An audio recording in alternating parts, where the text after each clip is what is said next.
Hi, I'm Monogenesis, and I wanted to show you a plugin that I've made to easily have blueprint pins that have a drop-down list with custom ID lists or name lists.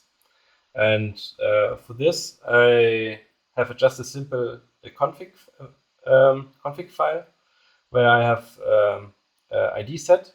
For this example, my ID list here. And in this, I have just put some IDs here. I can do test ID, any ID, and I can put any ID in this array here. And I can configure blueprint pins, what their names should be. Also, if the name of the pin is this name, then it will be replaced with this drop-down list of the IDs you specified before here. And yeah, so I just showed this in action here. And you have this first function here, and you just see I have to compile once. Then now all my IDs show up. I can select them. I can select none. And this is an easy way where you can specify one place for the IDs and don't have to manually type them out and make typos, for example. Or you don't even know the IDs and you always have to look them up. And it works in this function, but not in this function. That's because I just specified that I only want this in blueprint nodes that have this name in it. ID pin example, and this has not the name. But if I would were to copy this ID and put it also in there, and then I compile again, then I have the drop-down list also here. But I would not have it in another function pin like this here, for example, like here, like so. And then it's not there.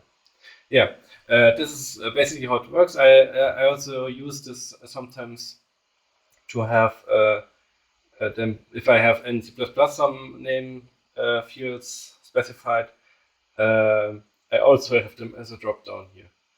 And I should quickly show you how this works. And there is already a specifier, meta specifier from Unreal Engine where get options, where you can specify a static getter to an array name list, and then it will just get displayed in this drop-down here. And this is technically how it works. I will put a link in the description to the GitHub if you want like to check it out or learn something from it. And yeah, and now I want to show you how it basically technically works. It's very easy, and I was surprised how easy it was, and I'm glad that it's just easy. So let me show you how it works. This is the plugin here, the Game ID Manager, and it has two modules. The editor module handles the pin creation for the ID pin, and just a normal module for the config file, where there are the static getters to the ID lists I want.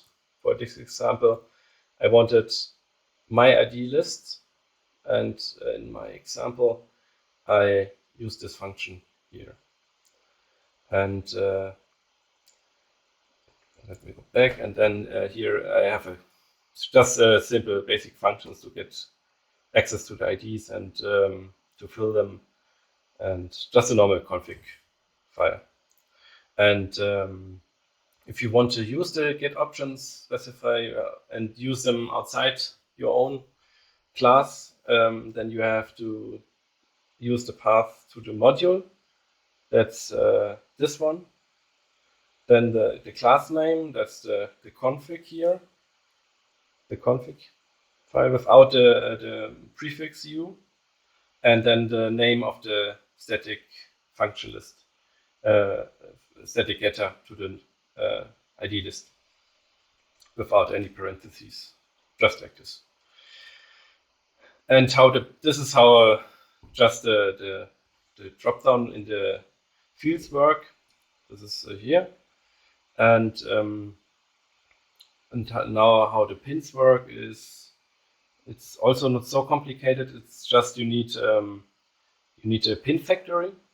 It's just something easy like this here, where you have override the create pin function. You create this factory in one of your modules.